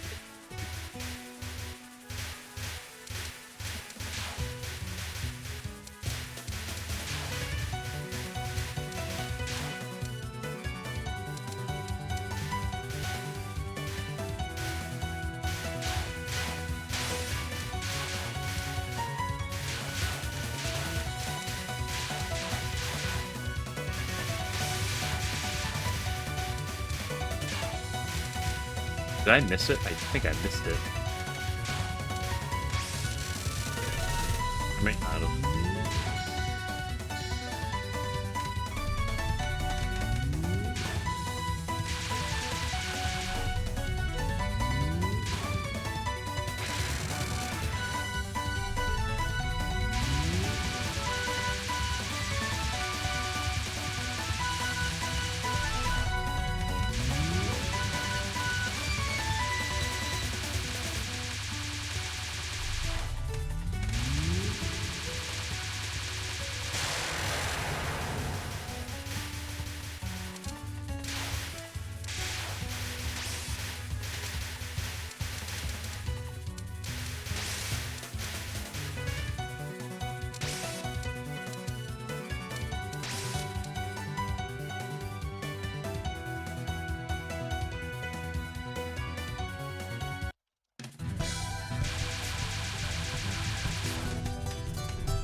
American cashiers do not sit on chairs.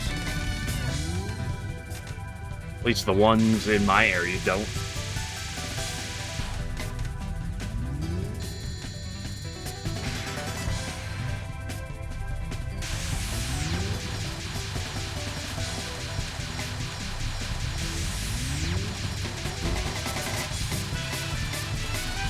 I guess at the store by my house, behind the service counter, they have chairs. They have other things, but like that one does have a cashier spot, but it's also for other things too.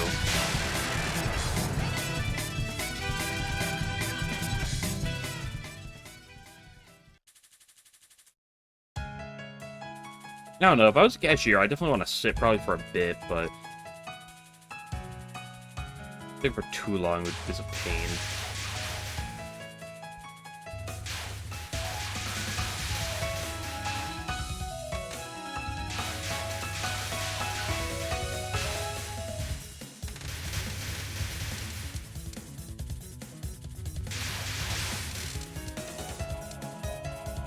One thing I learned on the weekend is how grateful I am to have a job where I move around a bunch, because when it's a Sunday, and I don't do anything on Sundays. It's my one day where I just, like, sit at home, I edit, like, thumbnails and shit, and I just enjoy my peace. And I sit around all day, and then I feel it by the end of the day.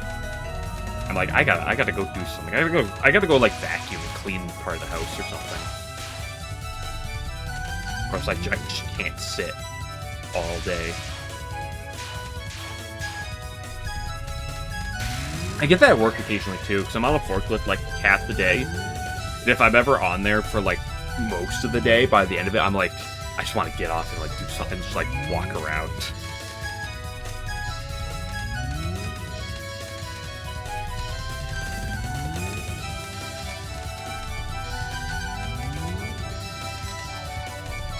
I actually have a standing desk that I used to use for a brief bit of time, but, I don't have it set up anymore just because since my work usually involves a lot of me moving and some physical work, I don't need that. But if I had a desk job or something, I'd definitely use a standing desk.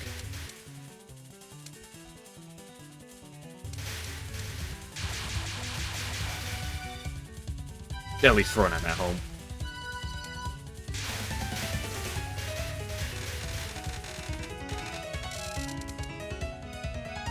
We're doing chores on Sunday. You can't stop me. Work webcam stream confirmed now.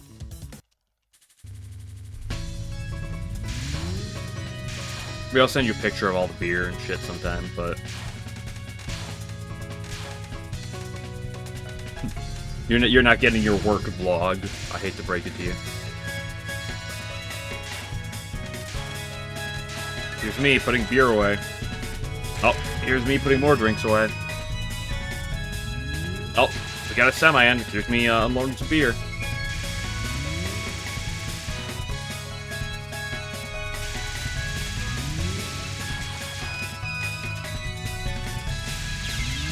I went left. I don't know why I pressed left. I should just go straight up.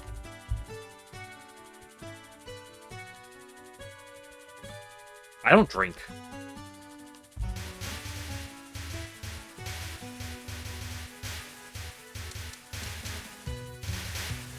Before people go off and laughing at the U.S. for having a drinking age of 21. I'm over 22 and a half at this point. And ever since I've turned 21, I have not gone out to buy... I have not had to use my ID to buy alcohol once. I've never bought alcohol. Myself.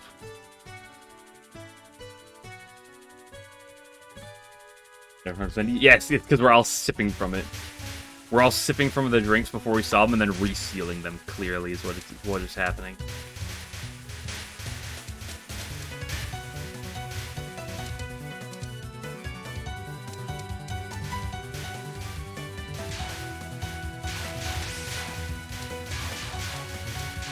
Because an aluminum can, we are totally opening and then finding out how to reseal the can, and then putting it back.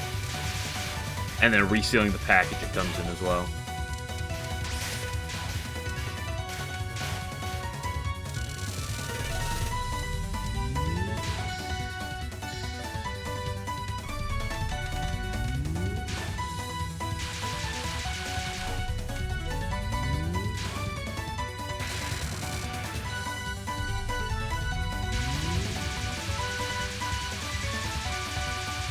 Damn, I was off to a good Chen start on the day, too. And then I threw it to the Alice mid. Because she's ugly. And then I've been choking on Chen since.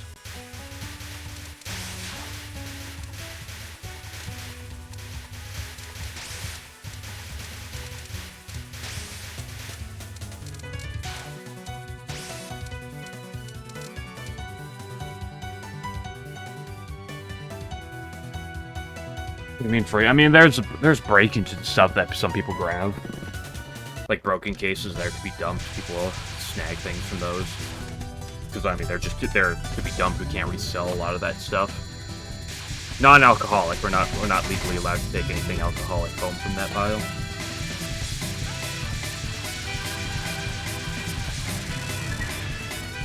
But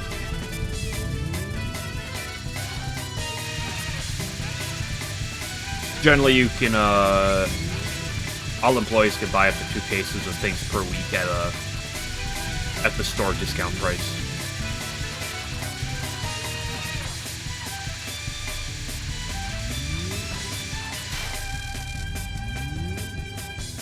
Not that I've never actually bought anything, though.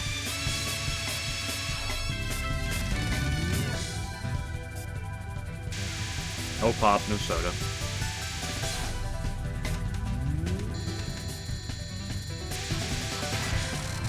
It does baffle me how much alcohol some people drink sometimes, you know? That's one of like the biggest things I've learned working in this industry. How much stuff people drink. And to be fair, I am in one of the highest alcohol consumption areas in the entire U.S., but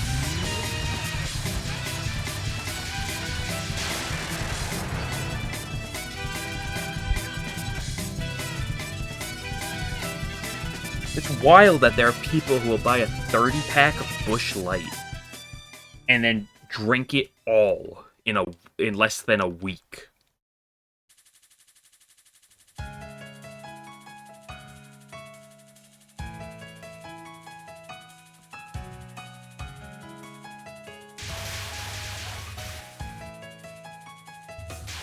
That's 30 beers. And sure, Busch Light's not strong by any means, but like, hot damn.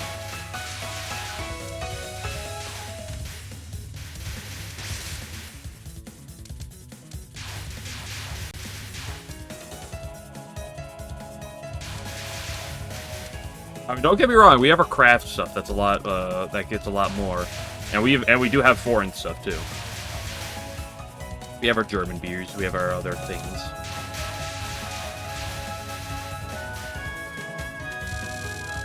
Foreign stuff that people can't pronounce well.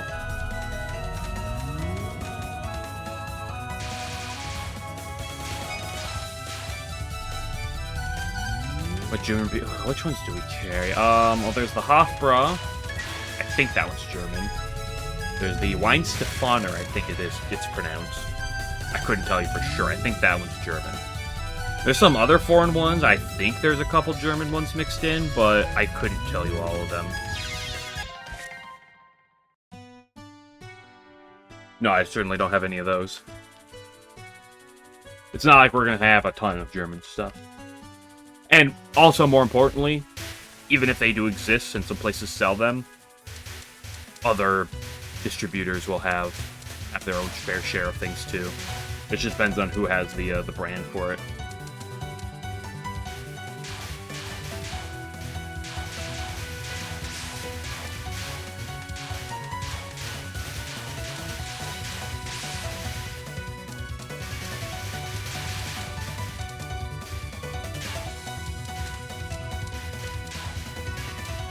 And the best part is, it all tastes equally terrible. Maybe not equally terrible. Some of it stands out. Some of those IPAs stand out as being like, ooh, that's awful. No, we cannot sell directly, like... here's an example of how this actually works. Well, actually, this is one of the more weird niche examples of it, so maybe it's not the best, but I mean, we have the rights to Anheuser-Busch. So that means, generally speaking, anything Anheuser-Busch sells, we can sell. That being said, we also can't sell Anheuser-Busch to everywhere that we sell stuff, right? So, for example, in our county, which is my town and the nearby stuff, we sell Anheuser-Busch here. But in the county below us, we actually sell some other things, but we can't sell Anheuser-Busch there because there's a different distributor that sells to that area. But one example of things is how, let's take this. One thing we sell is Dr. Pepper 7-Up line of product, or Dr. Pepper Snapple is another way to look at that line of product. Pure Dr. Pepper is, I think, what the brand is called. And we sell basically all the different drinks and stuff they sell, or like that their brand holds, except Dr. Pepper. We don't actually have the rights to that because Coke, I believe, owns the rights to that.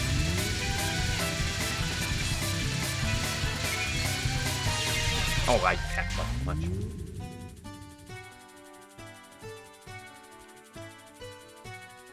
Yeah, because for example, in our area, like we have, like there's Pepsi. Pepsi has their own distributor, and no one else in the area sells Pepsi besides that specific company, and then they distribute to the stores and such. Coke, same thing. Like we don't sell Coke.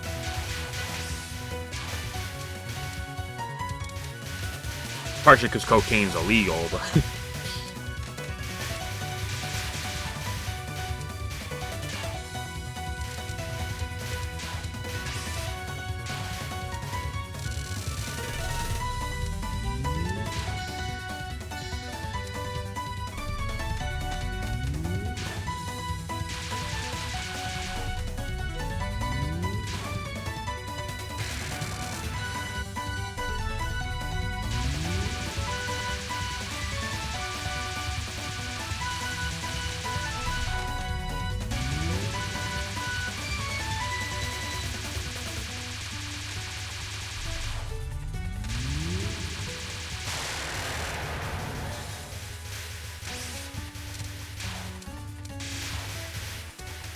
For example, like all the local breweries, like there's several breweries. Oh, I missed the big T. That's disappointing. All the local breweries have their own deals with different distributors.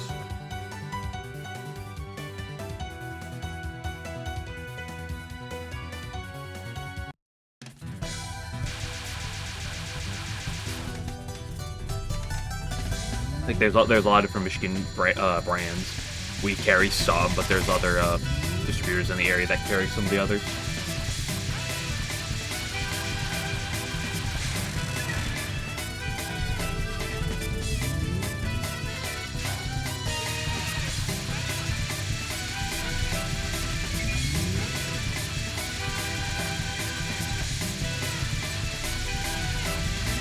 And you know what? I'm perfectly fine not having to sell Coke, because that would be a lot of space to hold selling that. And oh boy, do I not have that space in the warehouse.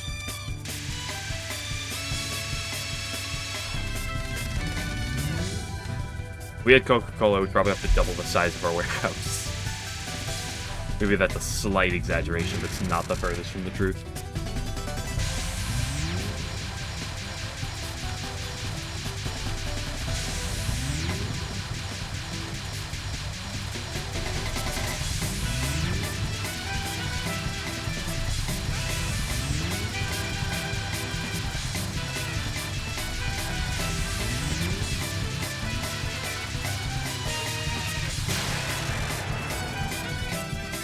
Somebody rented to say, yeah, because one interesting thing that used to happen. This isn't as much the case, at least with us nowadays. At least where it's relevant to us nowadays. But I don't know how much they've been doing it recently. I forget who. It might have been Coke. It might have been Pepsi. Honestly, it might have been both the companies. One thing that used to happen back in the day is there's a lot of brands that like I've seen, or that at least have gone in and out of our company before. And one of the reasons is because, let's say Body Armor. That's a good one. The drink. It's, like some... not a sports drink. I don't know the way to refer to it as, but... there's the drink Body Armor, and... it used to... we back several years ago, but like, before I started working there, used to carry it. And then they became big enough, and then Coke... I think it was Coke bought them out.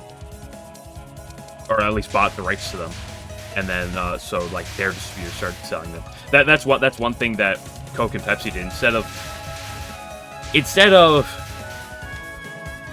of like trying to start up different brands and like try to build them up, they just look for what's become big and then just buy the rights to them.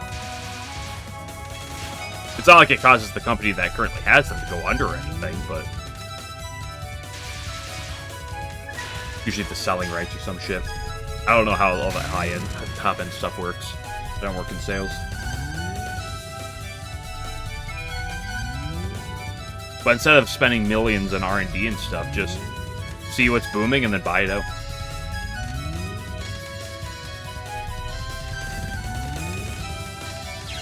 Stop sucking. Okay, I'm just gonna call it for the day.